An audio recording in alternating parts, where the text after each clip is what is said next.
Hello students, welcome to Vidya Mirar. This video is made for class 9th on chapter number 8 quadrilaterals, and in this present video we will be talking about the theorems relating to quadrilaterals.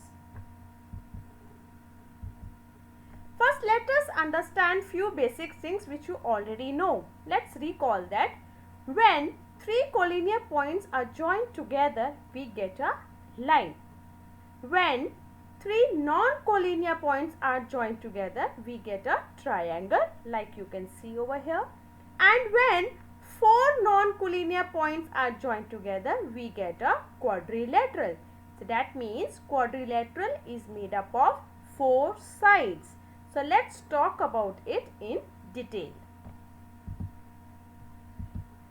Number 1, square. You are studying these shapes from when you were kids. You know what is a square, and every time we used to recall it as square has all the sides equal. But now we will be doing certain more things about it. So let me show you the figure here. Now see here, its shape is a square where your all sides are equal. The square is a parallelogram, so we can say that ABCD or all the sides are parallel to one another. These all points are very important for you to know in order to solve your questions later on. So whenever you are told it's a square, that means all the sides are equal and parallel. Number 2, diagonals are equal and bisect each other at right angles. You need to remember things. Both the diagonals will be equal. They will bisect each other. That means if you see the single line, the diagonals will be equal, and in the center they will form 90-degree angle. And all angles are 90 degrees. That means if I name my square as ABCD, that angle ABCD, they will form as 90 degrees. Number 2 is rectangle. Rectangle is also a parallelogram, we know that, but we also know whenever we ask what is a rectangle, we always say opposite sides are equal. So since it is a parallelogram, we say that opposite sides are equal and parallel also. Now what is difference between the square and your rectangle? Here your diagonals are equal. In square also diagonals are equal. In here diagonals bisect each other. In square also diagonals bisect each other. But the difference between both is in rectangle diagonals do not bisect at 90 degrees. That means inside angle formed will not be 90 degrees. They will not be perpendicular to one another. So this is the difference between square and rectangle. You need to know that in square and rectangle, in the case of square, the diagonals will bisect each other at right angles, whereas in the rectangle it will not bisect at right angles. Now the third part is rhombus. Generally we get confused over here. Now here, if I show you the figure, it's similar like square, okay, but there is difference here. What is the difference here? In square we say all the sides are equal. In rhombus also all the sides are equal, but we say that adjacent sides are equal to one another. In this rhombus, diagonals bisect each other at right angles and opposite angles are equal. In the square, all the angles are equal, all the angles are 90 degree, whereas in the rhombus, opposite angles are equal. Okay, you need to remember this. These are the differences. Diagonals are not equal in the case of rhombus. You need to remember this. These are small variations, small distinctions which you should know while proving your questions later on. I will be providing you a key also, so that you just see that and you will be able to solve it. What all things are required, it will be given at the end. Next, parallelogram. We know all opposite sides are equal, opposite sides are parallel, and diagonals bisect each other. Also, the opposite angles are equal in the case of parallelogram. There is one more case, trapezium, which we all know only one pair of opposite side is parallel in this. And there is one kite, we know only the adjacent sides are equal. If we say top adjacent or bottom adjacent, they will be equal. Now let's begin with the angle sum property of a quadrilateral. We have done it in the triangles also, angle sum property of triangle, where sum of the angles formed should be equal to 180 degrees. Whereas in the case of the quadrilateral, we say that sum of the angles of a quadrilateral is 360 degrees. So we form it like this. I have numbered it. We have joined BD as a diagonal. So let's do it one by one. We will take both the triangles, find out their sum, add them all together, you will get it as 360 degrees. Let's begin with it. Let's take triangle ABD. So your triangle ABD is made up of angle 1 plus 2 plus 6, which is equal to 180 degrees. Why it is 180? This is angle sum property of the triangle. In triangle BCD, it is made up of 3 plus 4 plus 5. That is also equal to 180 degrees. This is equation number 2. Again, it is because of angle sum property of a triangle. Now, add both the sides. So, what will you get? Angle 1, 2, 6, 3, 4, 5. All add together is equal to 180 plus 180. Total becomes 360 degrees. So what is it? So sum of all the angles of the quadrilateral, this is formed as 360 degrees.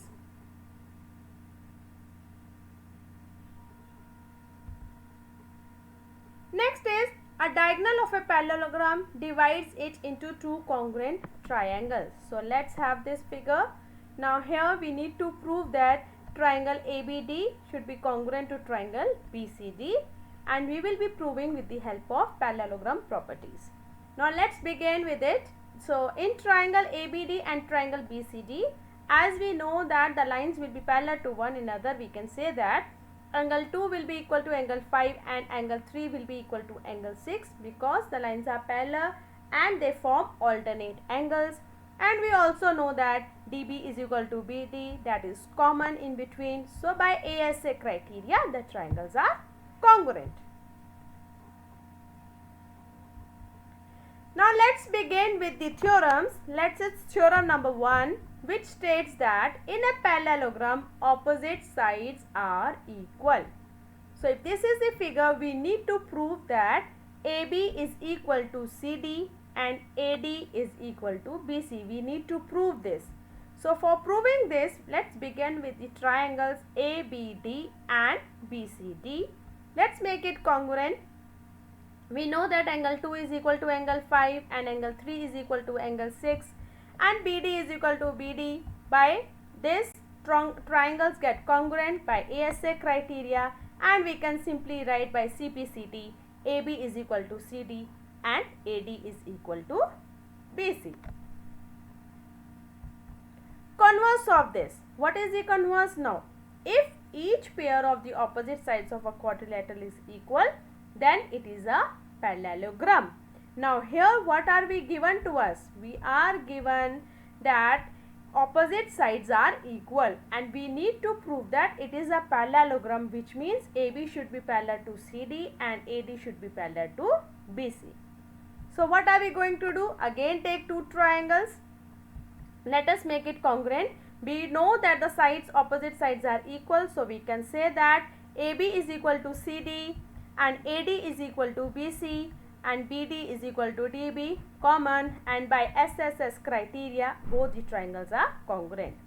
And when triangles are congruent, we can say that by CPCT angle 2 is equal to angle 5 and angle 6 is equal to angle 3. What are these? These are forming alternate angles. So we can say that AB is parallel to CD and AD is parallel to BC, and when these are parallel, we can say that quadrilateral ABCD is a parallelogram. Theorem 2. In a parallelogram, opposite angles are equal. Earlier we did opposite sides are equal. Now we will be doing opposite angles are equal. Now what is given to us? AB is equal to CD and AD is equal to BC. Because it is a parallelogram, we need to prove that angle A is equal to angle C and angle B is equal to angle D. Opposite angles to be equal. So what are we going to do now? Again take the triangle ABD and triangle BCD. Let's make them congruent in the same way, that angle 2 is equal to angle 5 and angle 6 is equal to angle 3, because we are told that ABCD is a parallelogram and BD is equal to BD, which is given to us. So triangles are congruent. And when the triangles are congruent, we can say that angle 1 is equal to angle 4 or A is equal to angle C. Same way, in the same criteria, if we make AC as a diagonal and we try to prove it, we can also say that angle B is equal to angle D. Now again we are going to take this theorem and I am going to tell you another method to solve it. Now here we know that ABCD is a parallelogram, so sides are equal and we need to prove opposite angles equal.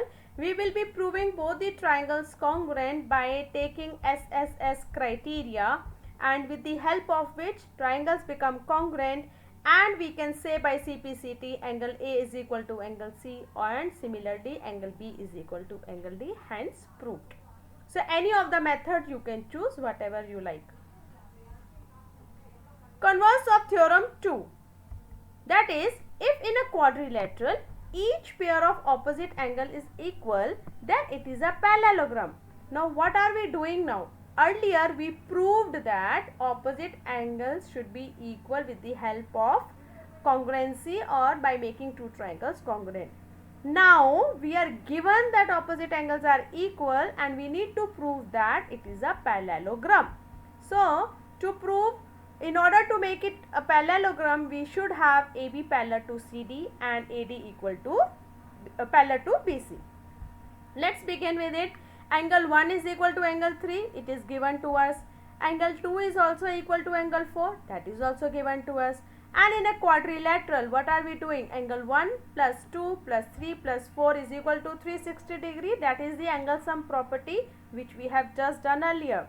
So now what happened is, now I am writing here twice of angle 1 plus angle 2 equal to 360 degrees, which is taken from the equation 1 and 2. Why I did like this? Now see here, angle 1 is equal to angle 3. Okay, so that means twice of angle 1. Angle 2 is equal to angle 4. That means twice of angle 2. So I am just writing it in a simpler form. It becomes twice of angle 1 plus angle 2 is equal to 360 degrees. So which will give me angle 1 plus angle 2 is equal to 180 degrees, which are forming supplementary angles, or these are co-interior angles, which makes AB parallel to CD. Similarly, AD will be parallel to BC. Thus we can also write at the end ABCD is a parallelogram. Theorem number 3, diagonals of a parallelogram bisect each other. Now what does it mean? Now you have a parallelogram ABCD, you have diagonals AC and BD. You need to prove OA is equal to OC and OD is equal to OP. How to do that? Now in triangle AOD and triangle BOC, now see which two triangles we are taking. See the blue part, only here we will concentrate. Now angle 1 is equal to angle 3, alternate angles. Why? It's a parallelogram, so I can make use of the parallelogram properties. And angle 2 is also equal to angle 4, they are forming alternate angles, lines are parallel. And AD is equal to BC. Why? Opposite sides of a parallelogram are equal. So we can make both the triangles congruent, and when the triangles are congruent, by CPCT I can say OA is equal to OC and OD is equal to OP. Now after this, let's us do the converse of theorem 3. Now what is they saying? Now they are saying that diagonals of the quadrilateral bisect each other. It is given to us and we will be proving now it is a parallelogram. So it's a opposite case. Let's begin with it. You are given now diagonals are equal. So OA is equal to OC and OD is equal to OB because they bisect each other. We need to prove that ABCD is a parallelogram. How to prove it? So in triangle AOD and triangle BOC. So let's concentrate here only. Now OA is equal to OC. Why? We are given. OD is equal to OB. It's also given because diagonals bisect each other, and we can write angle 1 is equal to angle 2, which is forming vertically opposite angles. So the triangles are congruent. Which criteria it is? It is SAS property. With that, with the help of CPCT, we can say that angle 3 is equal to angle 4, and these form alternate angles, which makes AD parallel to BC. Similarly, AB will be also parallel to DC. So hence ABCD is a parallelogram. Next, theorem number 4. If one pair of opposite sides of quadrilateral is equal and parallel, then the quadrilateral is a parallelogram. Now see, we have the figure with us, and they are saying that one pair. So we have taken AD and BC as a pair which is equal and parallel, and we need to prove that ABCD is a parallelogram. So let's take the two triangles AOD and triangle BOC, and let's make use of the given parts. Angle 1 is equal to angle 3, alternate angles. Angle 2 is equal to angle 4, these are alternate angles. And we know BD is equal to, AD is equal to BC, which is given to us. So by this, triangles are congruent, and we can say that by CPCT, OA is equal to OC and OD is equal to OB. And when diagonals bisect each other, it means ABCD is a parallelogram. Now in short, we have done all these things. Now we have done opposite sides of parallelogram are equal. It's converse. If opposite sides are given to us, then it is a parallelogram. Then opposite angles of parallelogram are equal. Its opposite is if opposite angles of a quadrilateral are equal, then it is a parallelogram. Third thing, diagonals of a parallelogram bisect each other. Conversely, if the diagonals of a quadrilateral bisect each other, then it is a parallelogram. And the last, if one pair of the opposite sides of a quadrilateral is equal and parallel, then it is a parallelogram. So all these points we have covered up in this video, and as I have told you, I have made this brief for you for your beginning part, that you should know what all things, what all criteria are there in square, rectangle, parallelogram, rhombus. Wherever black part is there, that means that is not equal in that case. It doesn't hold true for that. Please remember this. Just remember this forever in your future, because there are hardly small tips which makes little bit of the difference, and it can be converted into square or rhombus or rectangle. So little confusion can create problems. So remember this, and we will be using this method for the future questions. So in the next video, I am going to do certain questions based on these square, rectangle or rhombus criteria, and we will understand how we are going to do it. I hope you have understood all the theorems and all the criteria in this video. Very soon I am going to come up with the next video, which will be based on the questions. Now we have done the theorems. We will be applying those theorems and apply the criteria of all these shapes in the next questions. Please be there with me. It will be really helpful for you to solve the questions. And thank you so much for watching the video till the end. See you soon in the next video. Till then, goodbye. Take care.